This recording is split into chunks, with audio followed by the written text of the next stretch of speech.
I'm your host, Annie Bowles, and this is News du Jour.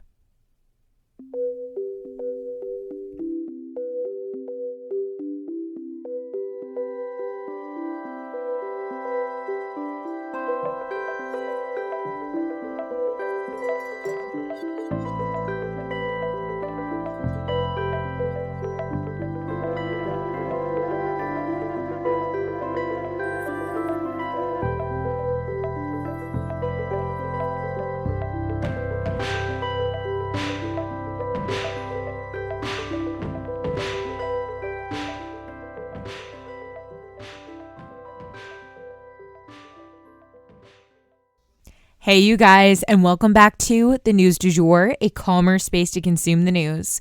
So, as it is American Thanksgiving this week, I wanted to remind you guys that our last normal episode will be this Wednesday. But I also do have a special bonus episode that will land in your feed on Thursday. It is a repost on the subject of MMIW, which is a pervasive crisis threatening Indigenous women here in America and actually around the world. I hope you'll check it out. So today, instead of having a bunch of little stories, I thought we would take a look at one particular issue, and that is Yemen. I wanted to issue a content warning here. This story involves war in graphic details.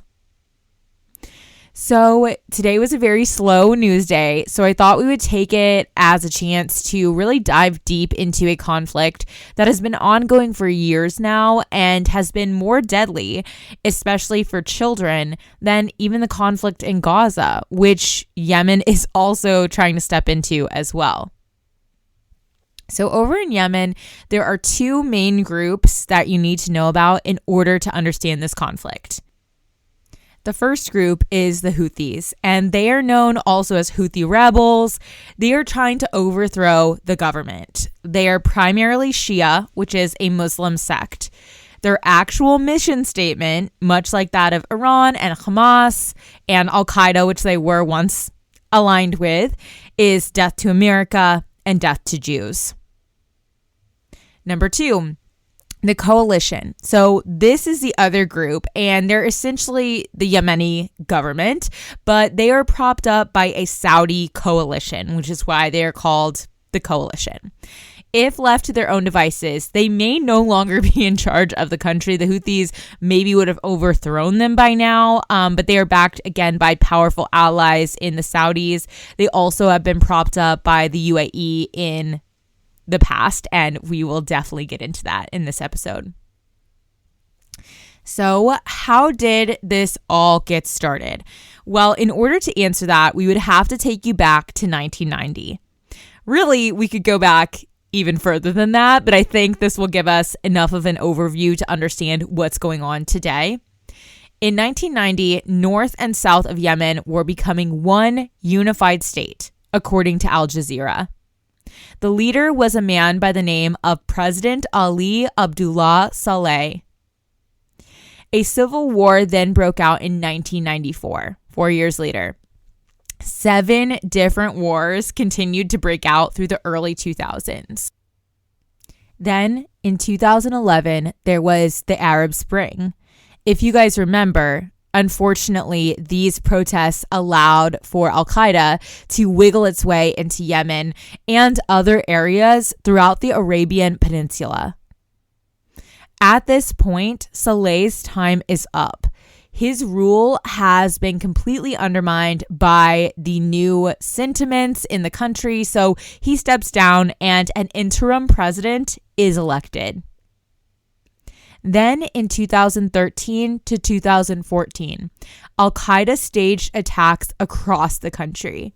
The Houthi rebels captured the capital. The Houthis also have begun aligning themselves at this point with Iran. And they attack and capture the new interim president.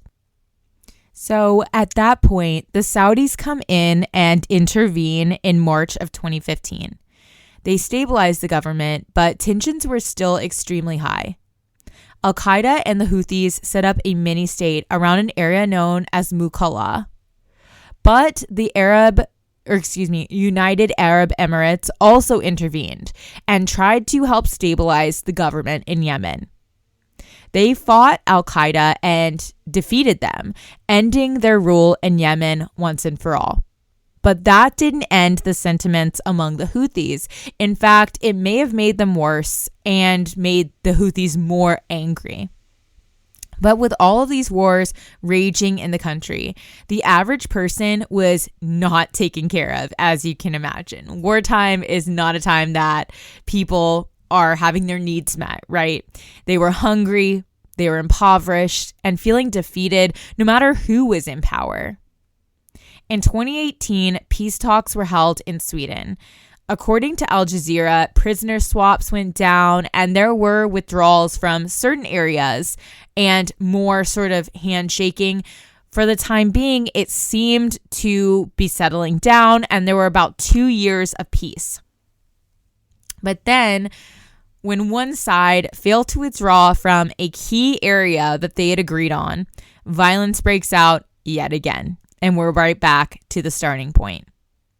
2020 did see a brief pause in the fighting due to the global pandemic and basically lack of resources during that time.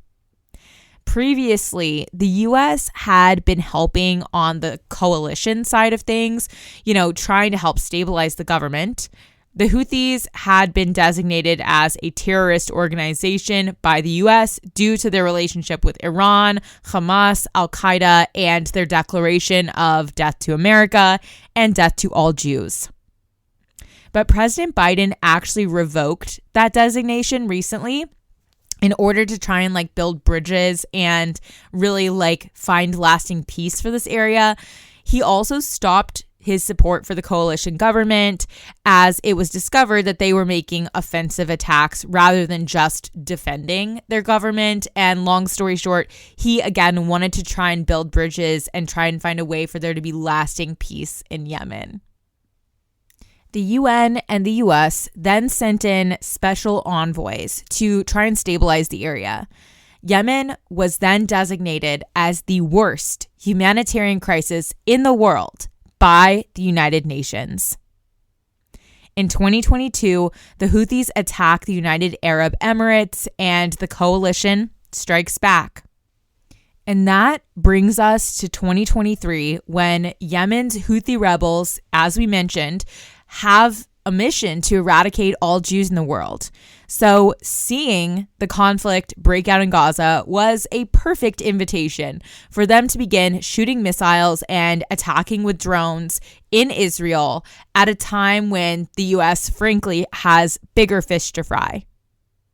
Meanwhile, according to the World Food Program, the hunger crisis in Yemen is at an all-time high.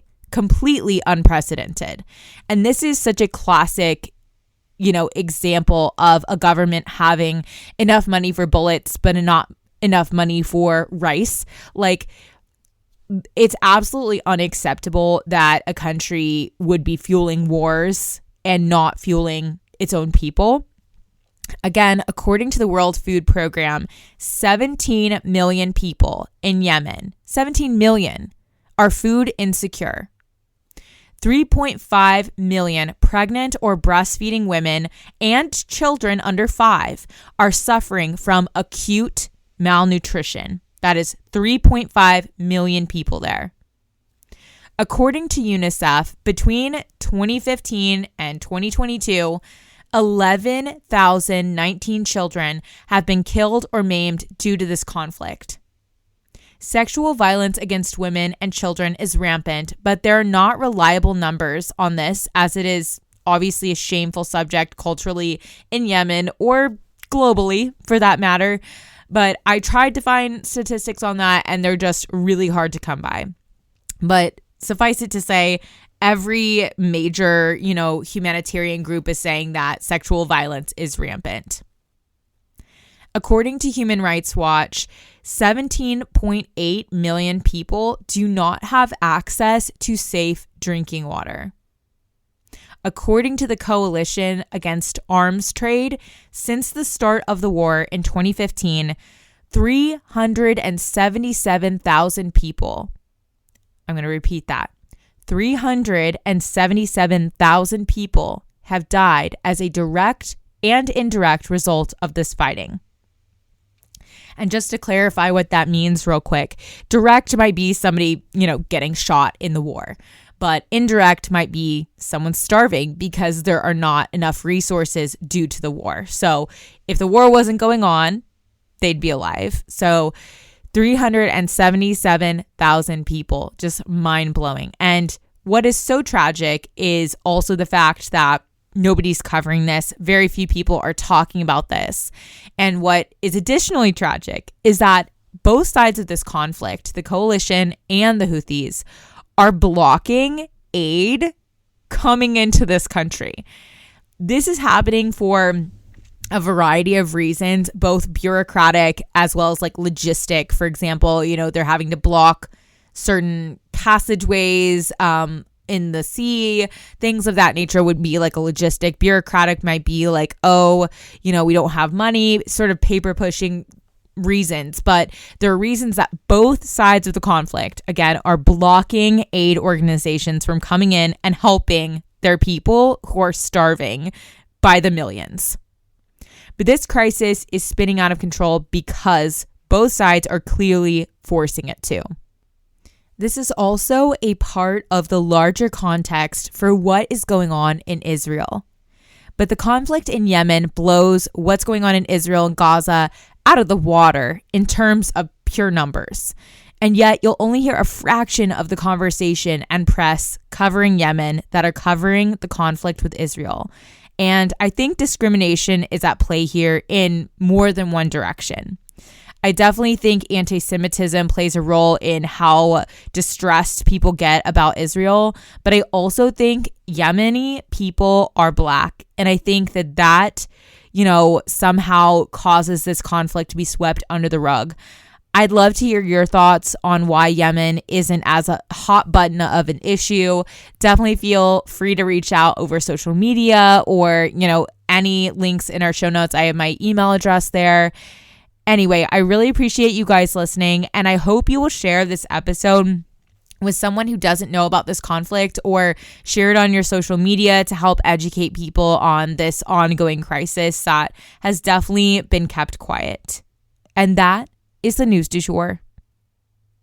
Today, I wanted to leave you guys with the quote: "Hiding the truth is the same as telling a lie." If you enjoyed this episode, please subscribe on whatever podcast platform you use to listen. A rate and review on that platform or a shout out on social media would mean the world to us and help us to be able to keep creating the news du jour and reach more people who need a calmer space to consume the news. But the best way to support all of our work is to become a patron at www.patreon.com/sugarfree media, and that is also linked in our show notes. You can follow us on social media at newsdujour.podcast on both Instagram and TikTok. You can follow my personal account at It's Annie Bowles on both platforms as well. Any little noises you may hear in the background are my rescue pup. He has a little separation anxiety and always records with me. We appreciate you listening and look forward to telling you about the news again next time on News du Jour. Broadcasting from Oklahoma.